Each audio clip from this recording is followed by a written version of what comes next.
Quando o Dzongsa Tyense Rinpoche esteve no Brasil, agora no início desse ano, final do ano passado, ele falou algumas vezes, ou 2 vezes precisamente, que os budistas haviam falsificado a falseabilidade.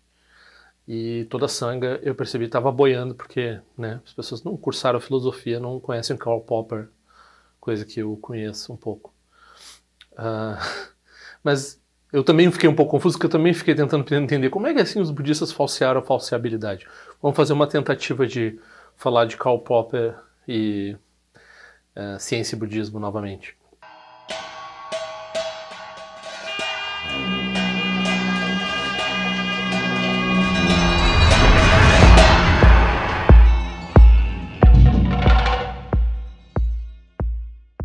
Então, tinha um rapaz agora na área de comentário que ele não estava... Inadvertidamente ele era um troll, né? O que é um troll? Uma pessoa que não está conversando, né? Então, eu troquei talvez 8 ou 10 mensagens com ele e eu dizia uma coisa, ele dizia outra. Eu dizia uma coisa, dizia outra, dizia uma coisa, dizia outra. Não foi a lugar nenhum. A proposição dele, de início, parecia ser essa questão do materialismo, né? Então, por quê? Porque a minha afirmação é que o materialismo é uma crença metafísica, né? Aí a gente ficou um bom tempo discutindo a palavra crença, mas na verdade quer dizer que é um conjunto de afirmações, um conjunto de ideias metafísicas, né? Crença quer dizer P, ou seja, eu afirmei alguma coisa porque eu acredito no que eu estou afirmando, né? Então P é o mesmo que P é verdadeiro, é o mesmo eu acredito que P. Aí se é verdade, se não é verdade, se corresponde aos fatos, se pode corresponder aos fatos, se tem um conjunto de fatos que corresponda, né? No caso das afirmações metafísicas, por exemplo, a definição delas é que elas não correspondem propriamente a fatos, ou pelo menos com certeza não correspondem a evidências empíricas, né? Então, mas como? O materialismo parece que ele vem da evidência empírica, né? As pessoas estão dizendo, se não tem evidência, não tem por que acreditar, né? Então, tudo que tem evidência é o que a gente acredita. Porém, o materialismo é essa crença, a crença de que tudo tem evidência é o que a gente deve acreditar. E isso não tem uma evidência disso. E não só não tem uma evidência, e um dia pode ter uma evidência. Pela natureza da definição de como isso é colocado e pelo próprio fato de ser circular, pela palavra evidência tá constituindo o primeiro termo e constituindo o segundo termo, né? Então não vai poder produzir uma conclusão. Então a gente está falando que o materialismo é uma proposição metafísica. Daí, indo um pouco mais longe, se a pessoa subscreve a doutrina popperiana de filosofia da ciência, que é a falseabilidade, algumas pessoas preferem traduzir como refutabilidade, né? Que diz o seguinte, a teoria segundo a qual é uma teoria do conhecimento moderna, segundo a qual a ciência se estabelece da seguinte forma: uma teoria, para ela ser científica e permanecer sendo aceita, ela não pode ter sido refutada. Então, enquanto algo não é refutado, algo é aceito, certo? Agora, tem um segundo critério no qual o materialismo, como afirmação, não passa, que é ele precisa ser refutável, né? Então, a gente precisa ter um critério segundo o qual algo que não seja uma evidência possa ser aceito como fato. A pessoa precisa construir uma teoria ou um experimento segundo o qual seja possível refutar o materialismo, para o materialismo poder ser contido entre os conhecimentos científicos, né? Mas não, o materialismo não tem uma testabilidade. Ele pode não ter sido refutado, mas ele não pode ser testado, então ele não pode nem mesmo, a teoria não pode ser desafiada, então ele não é conhecimento científico. Que tipo de conhecimento é o materialismo? É um conhecimento. Conhecimento é uma palavra exagerada, porque conhecimento teria que confirmar que o materialismo é o caso, né? Mas que tipo de teoria é o materialismo? O materialismo é uma teoria metafísica, né? Então não é uma teoria científica, não é uma ideia científica. As pessoas subscrevem a isso, geralmente porque elas começam subscrevendo a isso, daí elas obtêm resultados, daí elas dizem, bom, se eu comecei com isso e obtive resultados é porque isso está valendo. Mas será que os resultados realmente dependem, em primeiro lugar, dessa crença? Será que a pessoa precisa refutar o fato de que, sei lá, unicórnios não existem para poder provar que fótons existem? Não, né? Então, porque uma coisa não tem nada a ver com a outra. Então, essa conexão entre o materialismo e a visão científica, ela é feita pela ideologia, pela crença, se a pessoa quer ser provocadora que nem eu, ela vai dizer assim, é um cientismo, é uma forma religiosa de ciência que está propondo uma doutrina metafísica, que é o materialismo, com base no fato de que não há evidência contra o materialismo, embora Popper vai dizer, não só a coisa não pode ter sido refutada, mas a coisa precisa poder ser refutada. Então ela precisa ter um critério de dizer se ela fica ou não fica. Como ela não tem um critério, e a pessoa pode dizer, mas então qual seria a alternativa? Bom, há teorias científicas que não são propriamente materialistas e que funcionam. Por exemplo, a interpretação de Copenhagen. Então é só uma, tem mais de uma. Elas não são tão populares, porque o materialismo, porque a ciência é materialista, né? Então ela tem um viés materialista, mas ela não tem uma justificação para o materialismo, né? Uma justificação empírica é impossível para o materialismo, e uma justificação lógica, ela não... existem várias, mas nenhuma delas é livre de problema. Como tudo em filosofia, nada está resolvido.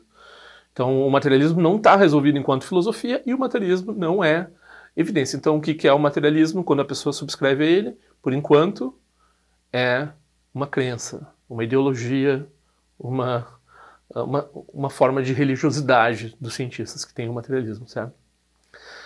Ok, essa é a discussão que a gente teve recentemente aí nas caixas de comentários. Até tive que apagar porque o rapaz não conseguia manter o fio da meada, né? Cada resposta ele ia para outro assunto. Daqui a pouco eu já não estava mais falando de materialismo, já estava falando de outra coisa. Aí se torna impossível, né? E sem aceder dizendo, sim, você está certo, ou aceder ou dizendo assim, não, você está errado porque tem uma forma de refutar o materialismo através de evidência.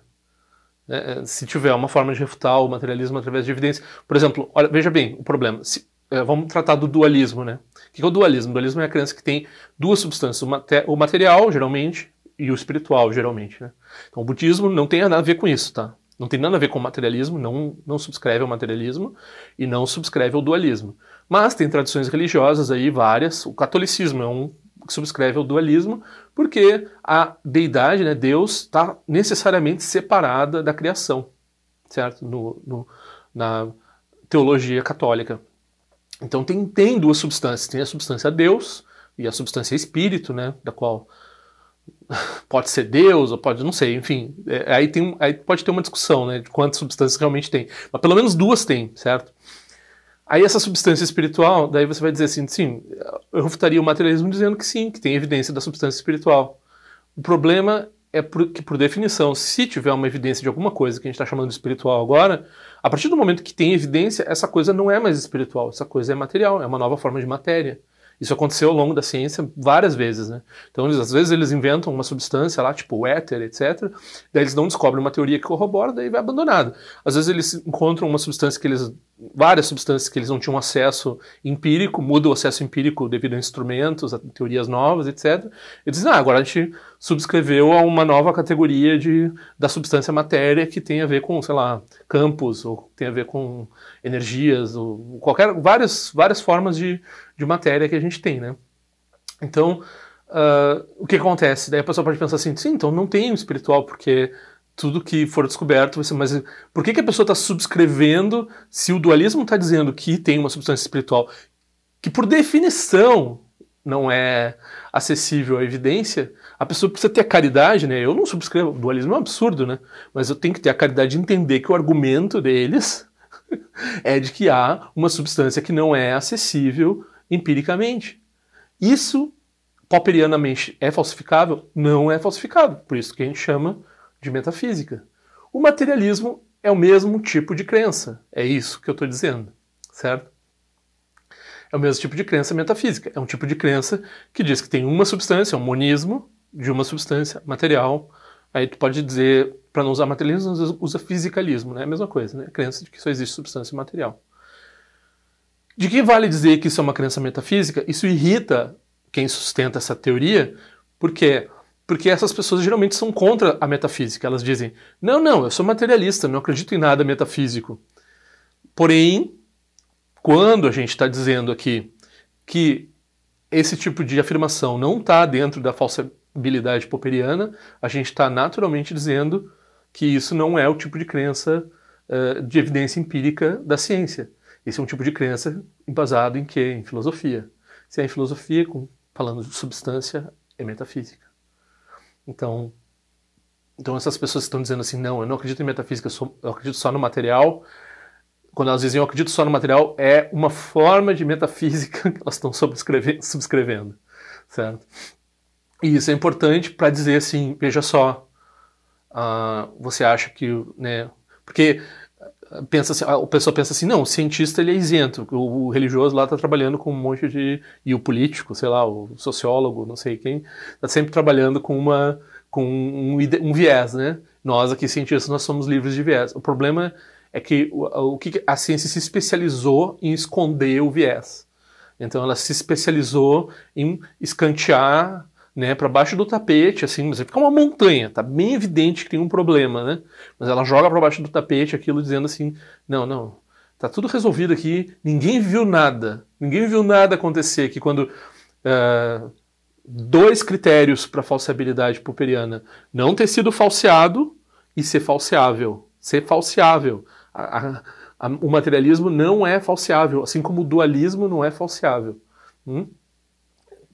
Aí a pessoa pode perguntar qual é a posição metafísica do budismo. E é aqui que nós vamos vir para o nosso amigo Dzongsa Chense Rinpoche. Outra coisa que ele diz é que as ferramentas que a gente usa para examinar o relativo não são as mesmas que a gente usa para examinar o definitivo. Aí quando a gente fala relativo e definitivo, a pessoa pode pensar, mas o definitivo já é uma categoria metafísica, o relativo não é. Não, o definitivo no budismo não é definido como uma categoria metafísica, ele é definido como uma categoria não metafísica, porque não subscreve a nenhuma teoria de substância. Aí a gente pode dizer também, é sentido. Então, aí pode dizer assim, é teleologia, não é sentido final no sentido... desafia as noções de metafísica, né? Então, bem conscientemente disso, não é assim... que nem se faz com o materialismo, que joga a metafísica para baixo do tapete e diz, materialismo é livre de metafísica, enquanto o próprio materialismo é metafísica. Então, isso não quer dizer que no discurso budista não tenha metafísica. Tem metafísica por quê? Porque nós temos uma tendência muito grande de subscrever teorias metafísicas. Além de nós acreditarmos na solidez dos fenômenos, nós subscrevemos ao realismo, nós subscrevemos ao materialismo, nós subscrevemos, se nós acreditamos numa entidade criadora, pode ser possível que a gente, e não somos panteístas, etc., pode ser possível que a gente subscreva alguma forma de dualismo. Há métodos budistas que implicam, porque os métodos eles não têm nada a ver com a realidade, os métodos são para transformar a mente, eu estava falando isso no outro vídeo, né? Então há métodos budistas que implicam certo... Bom, dualidade implica sempre. Agora, dualismo no sentido de matéria e espírito, alguns dos métodos implicam, assim, uma noção que parece dualista. Daí a pessoa diz, se isso está se referindo a algo que realmente existe, aí o Lama vai dizer, não, isso tudo aqui é relativo. Então não é algo que realmente existe, isso tudo não é nem relativo, é convencional, é algo que foi estabelecido para treinar, para mudar certas coisas na sua mente e não tem relação com os fatos. Tem relação com a transformação da sua mente, ok? Então, tudo isso pode se confundir, né? Mas no estabelecimento do definitivo, deliberadamente se tenta eliminar a metafísica. A metafísica, né? O Buda, o Dalai Lama sempre começa os ensinamentos se referindo a Nagarjuna, louvando o Buda, dizendo o Buda é aquele que não sustenta nenhuma tese. Daria para botar filosófica, metafísica, científica do lado, nenhuma tese. O Buda é aquele que por isso que ele tem capacidade de ajudar os outros, porque ele não tem viés, né? Então, capacidade plena de ajudar os seres, né? Então o Dzongsa Chense Rinpoche ele diz isso, tem um método para examinar o relativo, tem um método para examinar o definitivo. E daí a gente vai falar assim também, o relativo, né, ele tem a gente fala também no convencional, né? Então o convencional e o relativo eles têm um método parecido. E o método do relativo e do convencional, eles são, de examinar eles são importantes para quê? Para estabelecer esses métodos de prática de transformação da mente e para viver no mundo, né? Então, se a pessoa vai viver no mundo, a pessoa precisa lidar com ciência, entre aspas, né? Então ela precisa, o que ela fala para ser verdadeiro precisa corresponder aos fatos, então ela precisa entender os fatos, se ela quer falar alguma coisa, se ela quer ser entendida e assim por diante. Então tudo que diz respeito à ética e que diz respeito a conviver bem no mundo tem a ver com verdade, tem a ver com ciência, tem a ver com olhar as feições da cobra, né, que era a metáfora que a gente estava usando no outro vídeo.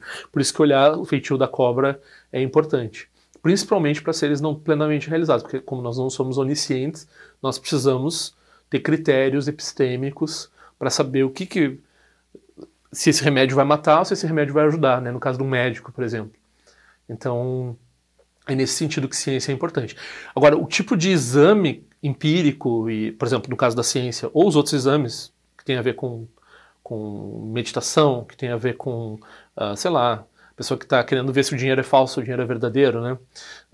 Porque você pode pensar, mas isso é só uma questão científica, né? De olhar com luz especial. Mas não, isso tem a ver com conhecimento histórico, conhecimento de costumes, conhecimento talvez dos números seriais, né? Então isso não é propriamente um conhecimento do relativo, é um conhecimento do convencional, conhecimento da mente dos outros seres, né? O papel moeda foi impresso com vontade de tal governo, não sei o quê, não sei o quê, não sei o quê. Então, a mesma coisa, semáforos, sistemas de trânsito, etc., eles são convencionais, eles têm a ver com circunstâncias, causas e condições, mentes dos seres, mais do que com coisas, né, inanimadas, vamos dizer assim. Ou, né, no caso a ciência também examina coisas. A fronteira entre o relativo e o convencional é flexível, né? Mas igual, a ferramenta é parecida. Agora, para examinar o definitivo, a ferramenta é outra ferramenta intelectual, né? Então, a gente recorre a essa estruturador de metafísica que é o caminho do meio. Então, o caminho do meio é um método de realmente dissipar a metafísica. E, claro, a meditação. Claro, a prática chama vipassana, né? O insight, conhecimento direto da natureza das coisas. Então, tem um método intelectual e tem um método empírico direto de reconhecimento do definitivo, que é através de vipassana. Também resta lembrar que enquanto nós não temos uma visão final, é melhor, por exemplo, para combater o realismo e o materialismo, usar o idealismo. Então o idealismo, que é uma ideia metafísica que o budismo também vai refutar, ele é muito útil para o praticante. Então, enquanto a pessoa puder transformar o viés dela dizendo que a mente dela tem precedência e a mente dela age sobre os fenômenos no sentido de criar vieses, no sentido de perceber a realidade daquele jeito, quanto mais ela focar esse aspecto da mente como co-criadora da realidade, que é uma visão idealista, mais ela vai avançar em meditação, avançar em ética e vai avançar também no entendimento do relativo que diz respeito à meditação, que diz respeito às qualidades do caminho no Dharma, né? Então por isso que o idealismo é tão útil. Depois o caminho do meio, depois que o idealismo foi bem usado, o caminho do meio vai lá e elegantemente dissolve o idealismo também, e daí libera a mente, vai liberando a mente da metafísica progressivamente, né? Primeiro libera das visões mais grosseiras, como o materialismo, substitui por uma visão antagônica, que é o idealismo. Daí do idealismo também. E, assim, estritamente falando, o materialismo é muito popular na cultura, os cientistas adoram o materialismo é a visão hegemônica, mas o materialismo não tem uma justificação filosófica bem estabelecida, e evidentemente, como eu já estava dizendo ali, ele não tem possibilidade de evidência empírica, então ele é uma crença metafísica. Então, o materialismo, ele pode ser popular, mas ele não é livre de contradições, livre de problemas e livre de poréns, e ele não é universal, e não é todos os filósofos que aceitam o materialismo, e não é nem mesmo todos os cientistas que aceitam o materialismo. E daí a gente pode pensar assim, e o dualismo? Bom, o dualismo é a mesma coisa. O dualismo não é popular entre pessoas que estudam filosofia e pensam e tal. Pouca gente hoje em dia mas ninguém tem uma refutação muito adequada, porque também, né, metafísica não tem um critério bom de refutação. Ele tem vários problemas. Às vezes o melhor argumento que dão para o materialismo é uma coisa meio navalha de Ockham. É o sistema que menos dá problema para nós que queremos fazer ciência.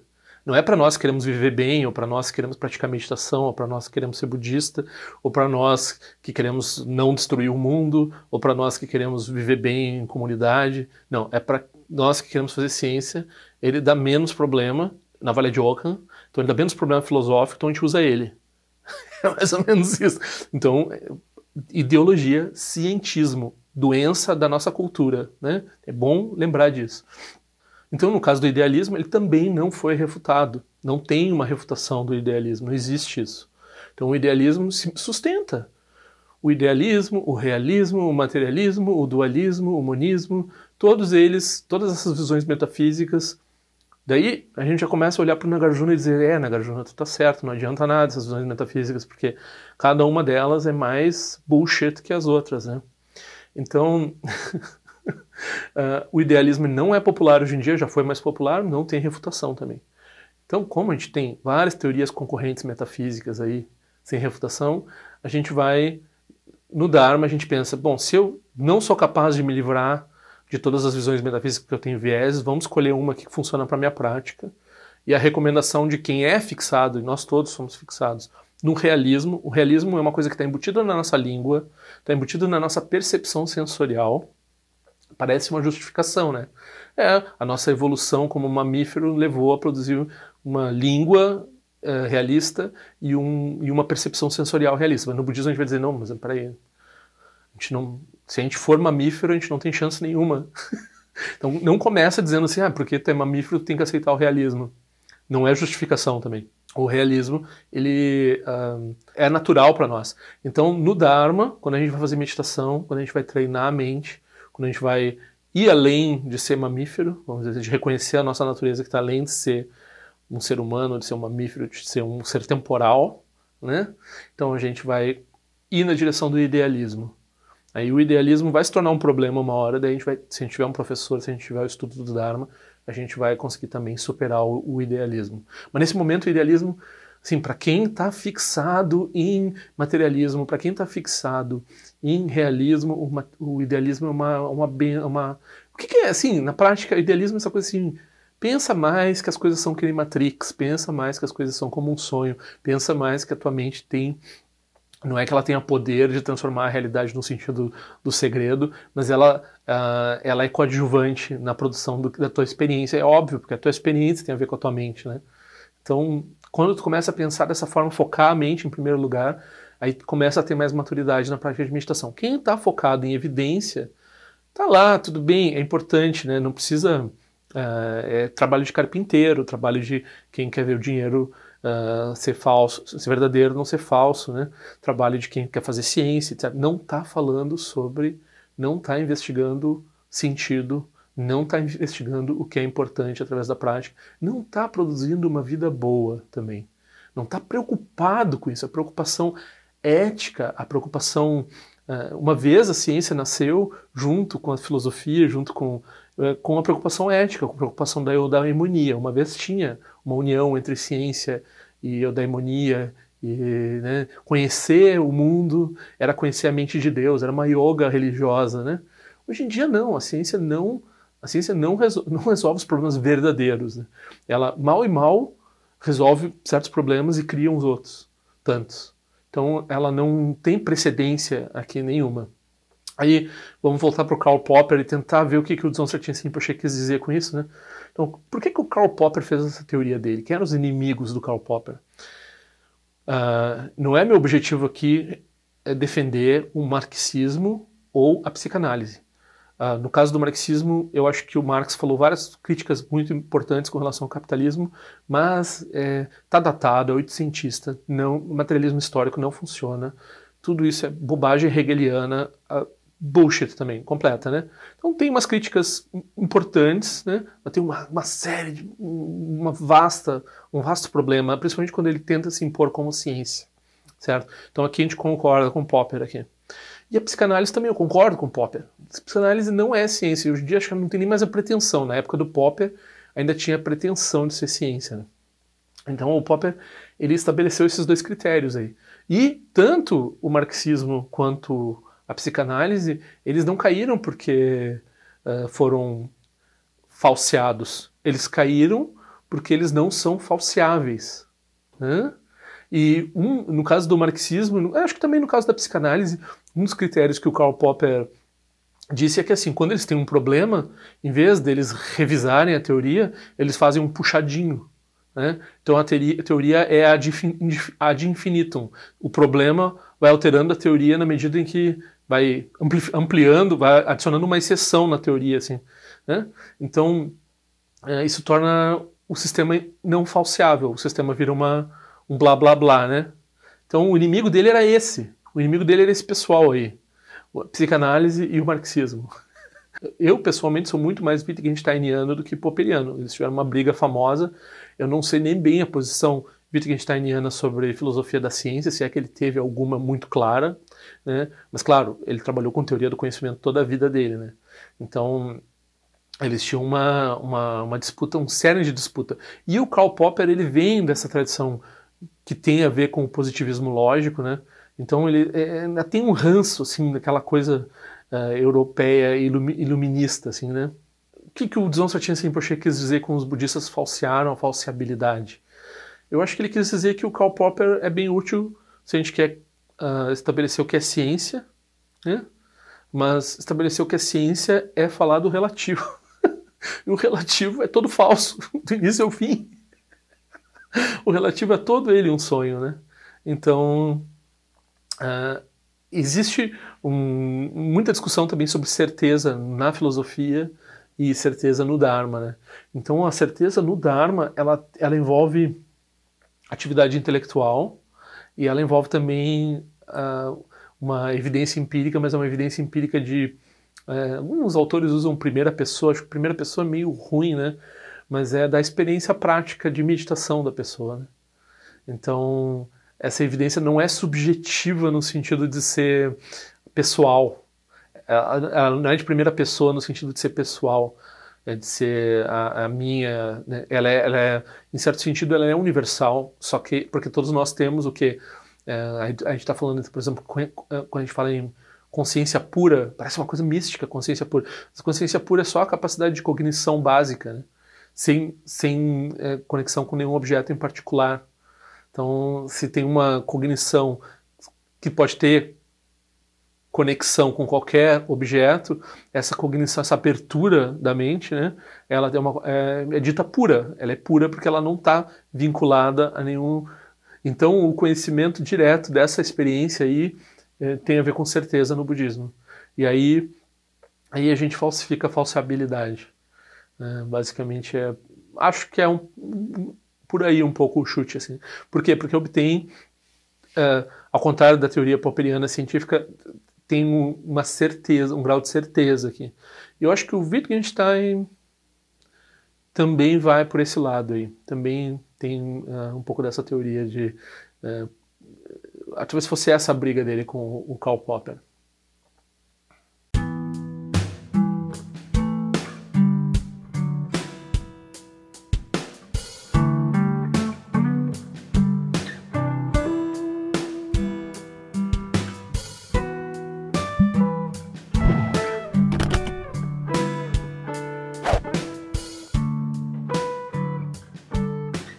Ei, não esquece de se inscrever no meu canal, é importante para mim. Clica na sinetinha para receber a notificação e se quiser se inscreve no meu boletim informativo de forma que eu ando fazendo, o que eu ando pensando. Também para contribuir de alguma forma com esse canal, esse é o endereço. Eu espero que em breve nós nos vejamos na prática do Dharma. Ao longo de minhas muitas vidas e até este momento, todas as virtudes que tenho alcançado, inclusive o mérito gerado por esta prática e todas as que vier a conseguir, ofereço para o bem-estar dos seres sencientes. Possam a doença, a guerra, a fome e o sofrimento diminuir para todos os seres, enquanto sua sabedoria e compaixão aumentam nesta e em vidas futuras. Possa eu claramente perceber todas as experiências como sendo tão insubstanciais como o tecido do sonho durante a noite e imediatamente despertar para perceber a manifestação de sabedoria pura no surgir de cada fenômeno. Possa eu rapidamente alcançar a iluminação para trabalhar sem cessar pela liberação de todos os seres.